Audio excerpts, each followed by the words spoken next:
বিসমিল্লাহির রহমানির রহিম। রমজান শুধু একটি মাসের নাম নয়, এটি রহমতের দরজা খুলে যাওয়ার সময়। এটি আকাশের নূরের বর্ষণ। এটি সেই মাস যার আগমনে মুমিনের হৃদয় কেঁপে ওঠে। রমজান সেই মাস যাকে আল্লাহ নিজেই সম্মানিত করেছেন।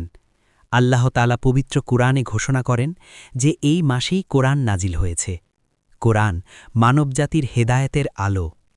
এই একটি কারণেই রমজান মাস মহিমান্বিত, কারণ এটি কোরআনের মাস। কেন রমজান এত দামি?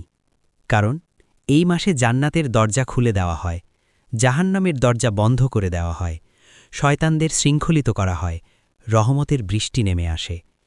রমজান হল তাকওয়ার প্রশিক্ষণ কেন্দ্র। আল্লাহ বলেন, হে ঈমানদারগণ, তোমাদের উপর রোজা ফরজ করা হয়েছে যাতে তোমরা মুত্তাকি হতে পারো।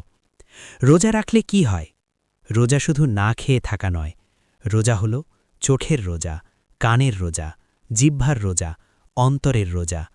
রোজা মানুষকে ধৈর্য শেখায়, রোজা মানুষকে গরিবের কষ্ট বুঝতে শেখায়, রোজা মানুষকে আল্লাহর কাছে নিয়ে যায়।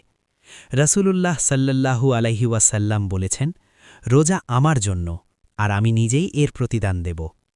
এই সম্মান অন্য কোনো আমলের ক্ষেত্রে নেই। রমজানে কোরআন তেলাওয়াত করলে কি হয়? রমজান হল কোরআনের মাস। মুহাম্মদ সাল্লাল্লাহু আলাইহি ওয়াসাল্লাম রমজানে বিশেষভাবে কোরআন তেলাওয়াত করতেন। জিবরাইল আলাইহিসসালাম প্রতি রমজানে এসে কোরআন শুনতেন। একটি অক্ষর পড়লে 10টি সওয়াব। রমজানে তা বহুগুণ বৃদ্ধি পায়। কেউ বলেন 70 গুণ, কেউ বলেন অসীম গুণ। কল্পনা করো, আলিফ লাম মিম 30 সওয়াব। রমজানে তার গুণ কত? লাইলাতুল কদর। রমজানের সবচেয়ে মূল্যবান রাত হল লাইলাতুল কদর। এই রাত 1000 মাসের চেয়েও উত্তম, 83 বছরের বেশি ইবাদতের সমান। যে এই রাত পেয়ে যায় সে যেন পুরো জীবন জিতে যায়। রমজানের 3 ভাগ। প্রথম 10 দিন রহমত, দ্বিতীয় 10 দিন মাগফিরাত, শেষ 10 দিন জাহান্নাম থেকে মুক্তি। তারাবি নামাজ। রমজানের রাতগুলো আলোকিত হয় তারাবির মাধ্যমে। মসজিদে দাঁড়িয়ে মানুষ কাঁদে, কোরআন শোনে, দোয়া করে। তারাবি এটি শুধু নামাজ নয়, এটি আত্মার পরিশুদ্ধি। রমজানের সামাজিক প্রভাব। রমজান মানুষকে এক করে। ধনী গরিব একসাথে ইফতার করে, দানের হাত খুলে যায়, জাকাত, সদকা, ফিতরা সব বৃদ্ধি পায়। সওয়াব কত গুণ? হাদিসে আছে, ফরজ আমল 70 গুণ, নফল আমল ফরজের সমান, কিন্তু আসল প্রতিদান আল্লাহর কাছে। রমজান শেষে কি?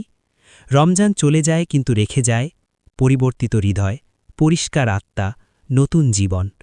যদি কেউ রমজান পেয়েও ক্ষমা না পায়, সে সত্যিই দুর্ভাগা। আবেগময় সমাপ্তি।